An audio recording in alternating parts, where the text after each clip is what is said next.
أعوذ بالله من الشيطان الرجيم. بسم الله الرحمن الرحيم.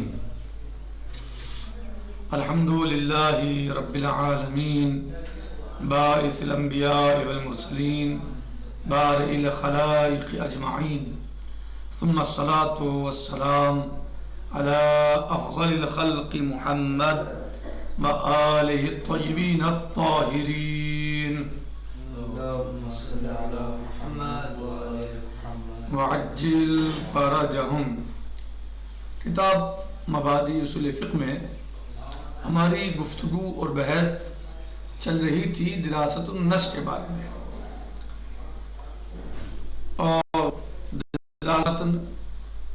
اور پھر اس میں دراست النص میں ہماری گفتگو تھی، جس کو ہم نے کل بیان کیا تھا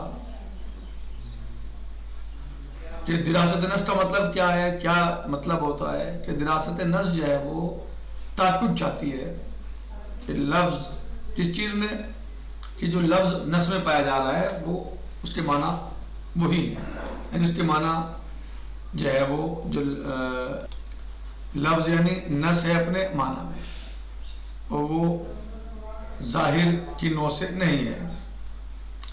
تو اب اس کی یعنی مثال ہم نے تفصیل کے ساتھ پڑھا ہے سب پوری بحث، تو اب یہ مثال ہے اس کی، اور انہوں نے بتایا تھا کہ مثلا جو ہے وہ قط حجت ہے بالبداہا، یعنی قط سے کوئی بھی انسان قط کی حجیت کو جدا نہیں کر سکتا کسی بھی اعتبار سے۔ یہ تو ممکن ہے کہ قاطع سے قط کو جدا کر دیا جائے، لیکن قط اگر ہے تو اس کی حجیت کو کوئی جدا نہیں کر سکتا۔ اور یہ اس کی مثال دے رہے ہیں، مثلا قرآن کریم سے سب سے پہلے مثال دے رہے ہیں۔ اعوذ باللہ من الشیطان الرجیم، بسم اللہ الرحمن الرحیم، والذین یرمون المحصنات ثم لم یاتوا باربعۃ شہداء فاجلدوہم 80 جلدہ ولا تقبلوا لهم شہادۃ ابدا واولئک هم الفاسقون۔ یعنی یہ لوگوں کے بارے میں ہے جو دوسروں پر اتہام لگاتے ہیں زنا کا، تو کیا شرط ہے اس کے لیے کہ جو زنا محسن کا 4 شہداء لائیں، 4 گواہ لائیں، کتنے؟ 4 گواہ۔ فجلدوہم 80 جلدہ، اور اگر وہ ایسا نہ کر سکیں، 4 گواہ نہ لا سکیں، تو پھر ان کو 80 کوڑے لگائے جائیں گے، اور ان کی شہادت کو اصلاً قبول نہیں کیا، کبھی بھی قبول نہیں کیا جائے گا ان کی شہادت کو، اور وہ لوگ فاسق ہیں۔ یعنی اگر کوئی انسان کسی پہ زنا محسن کا اتہام لگا رہا ہے تو اس کے لیے ضروری ہے 4 گواہ لے کے آئے، اور اگر وہ 4 گواہ نہیں لا رہا ہے تو پھر اس کی بات کو نہیں مانا جائے گا، اور اس کے اوپر 80 کوڑے لگائے جائیں گے، 80 کوڑے لگائے جائیں گے، اور اس کی شہادت کو قبول نہیں کیا جائے گا، اصلاً بالکل قبول نہیں کیا جائے گا کبھی۔ اولئک هم الفاسقون واولئک، اور وہ لوگ فاسق ہیں۔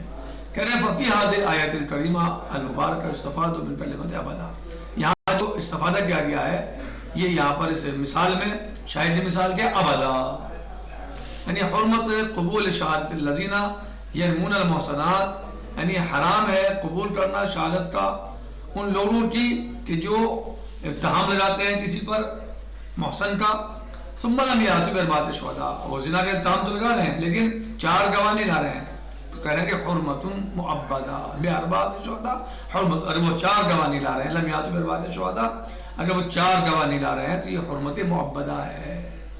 وذالک لنصار کلمۃ، کیسے، کہاں سے بات سمجھے؟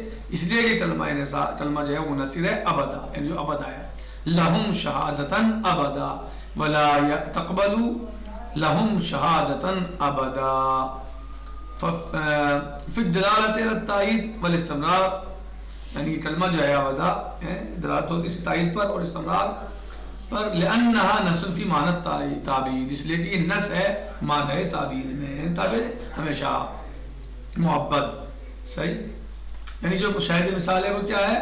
ابدا۔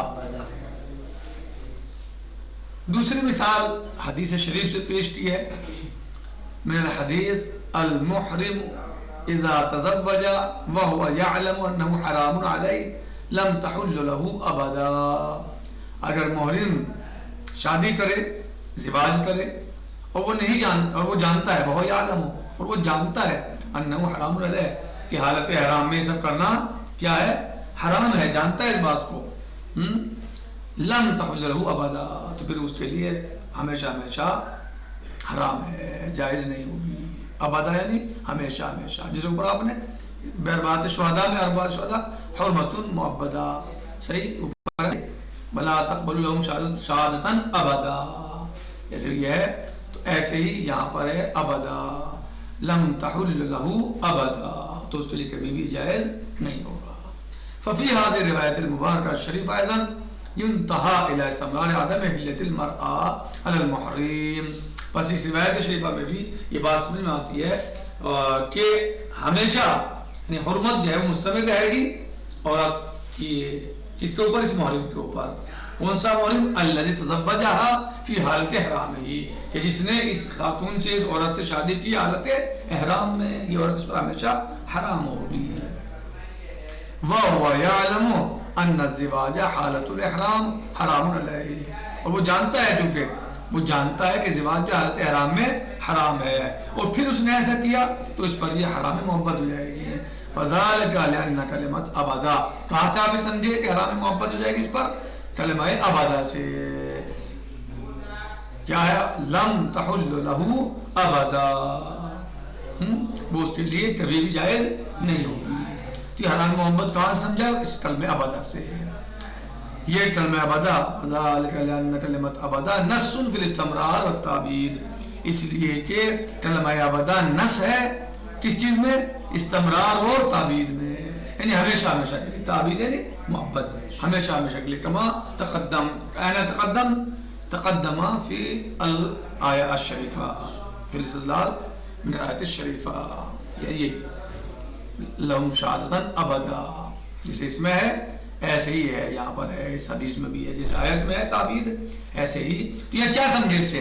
یعنی جو ابداً ہے وہ نص ہے. نص کا مطلب کیا ہے؟ یعنی وہ ہمیشہ ہمیشہ اسی معنی میں ہے، اور ہمیشہ وہ حرام رہے گی اس کے اوپر.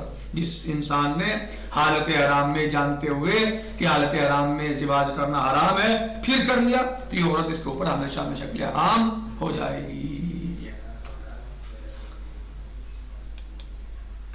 نص یعنی جو جو ایک معنی پر دلالت کرے، سمجھے، دوسرے پہ دوسرے احتمال نہ پایا جائے. اور ظاہر کیا ہے؟ جو اپنے ایک معنی پر جائے وہ اس کی دلالت قوی ترین ہو. بس ظاہر واللفظ الذی يدل على اکثر من معنی واحد، ظاہر کیا ہے؟ جو ایک لفظ سے زیادہ پر دلالت کرے، صحیح، لیکن جو ہے وہ ایک معنی میں دلالت جو ہے وہ قوی ترین ہو. تو یہاں پر جو ہے ابدا یہ ظاہر نہیں ہے بلکہ نص ہے. کیوں؟ کیونکہ یہ ابدانی کے لیے ہے، ہمیشہ ہمیشہ کے لیے.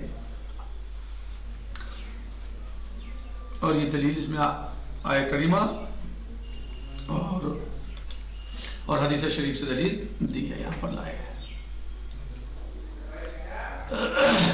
اب آئیے دراست الظاہر، یہ بات سمجھ میں آ گئی تو اب اس کے بعد ہم دراست الظاہر کہتے ہیں. یہ ہماری بحث بات کس بارے میں تھی؟ دراست النص کے بارے میں. اب ہم کرتے ہیں دراست الظاہر کی بات. کہ اما دراست الظاہر فقد وضع العلماء قواعد لتعین ظواہر اللفظ وتشخیصها بحوثها ضمن العوامل التالیہ. دراست ظاہر کے بارے میں علماء نے کچھ قوانین وضع کیے ہیں لتعین ظواہر الالفاظ، تاکہ وہ معین کیا کر سکیں یا معین کیا جا سکے ظواہر الفاظ کو، اور اس کو تشخص دیا جا سکے اس کی بحثوں کا مختلف عنوان کے تحت جو نیچے آ رہے ہیں. سمجھ میں کیا کریں؟ کیا بتایا دراست ظاہر کے بارے میں؟ علماء نے کچھ قواعد وضع کیے ہیں. دراست ظاہر کے بارے میں علماء نے کچھ قواعد بیان کیے ہیں، بنائے ہیں، بتائے ہیں، وضع کیے ہیں. کس لیے؟ لتعین ظواہر الالفاظ، تاکہ معین کر سکیں ظواہر الفاظ کو، وتشخیصها، اور تشخیص ظواہر الفاظ یعنی معین کرنا، وتشخیصها بحوثها، اور ان کو خاص مشخص کر سکیں کہ بحوث کے ساتھ ان عناوین کے ساتھ جو نیچے آ رہے ہیں. نمبر 1 مثلا الاوامر، النواہی، المفاہیم، العام والخاص، المطلق والمقید، یہ سب جو ہیں یعنی بتائے گئے ہیں دراست ظاہر میں. دراست ظاہر میں سمجھ میں آیا کیا کہنا چاہ رہے ہیں؟ واضح ہوا؟ جی ہاں، یعنی اس کی بحث سے آپ انشاءاللہ پڑھیں گے، آگے چل کے آئیں گے بھی تفصیل کے ساتھ کہ امر ظاہر ہے مثلا وجوب میں، نہیں مثلا حرمت میں، صحیح ہے. مفہوم منطوق ہے تو مفہوم مثلا اس طرح ہے، عام اور خاص مثلا پوری وہ انشاءاللہ آگے چل کر تمام باتیں تفصیل کے ساتھ اختتام میں یا آنے والی دوسری کتابوں میں انشاءاللہ آپ پڑھیں گے. تو آج کا ہمارا درس ایک تو یہ تھا کہ مثال پیش کی کلمہ یعنی نص کسے کہتے ہیں، اس کی مثال پیش کی دراست النص کی، اور دوسری جو ہے وہ بتایا کہ مثال پیش کی آیت شریفہ اور قرآن کریم سے ابدان. اس میں مثال میں کیا تھا، وہ آیت میں بھی اور حدیث میں بھی کلمہ ابدا. اور دراست ظاہر میں ہم نے کیا پڑھا کہ علماء نے اس کے لیے کچھ قوانین وضع کیے ہیں، قواعد وضع کیے ہیں ظاہر الفاظ کے بارے میں، اور اس کی بحث ہوتی ہے ان عنوان کے تحت. جو عنوان کون سے ہیں وہ امر، اوامر، نواہی، مفاہیم، عام و خاص، المطلق والمقید. نکتفی علی هذا المقدار انشاءاللہ، باقی غداً سے جی. والحمد للہ رب العالمین، والسلام علیکم ورحمۃ اللہ تعالی وبرکاتہ. فی امان اللہ، خدا حافظ.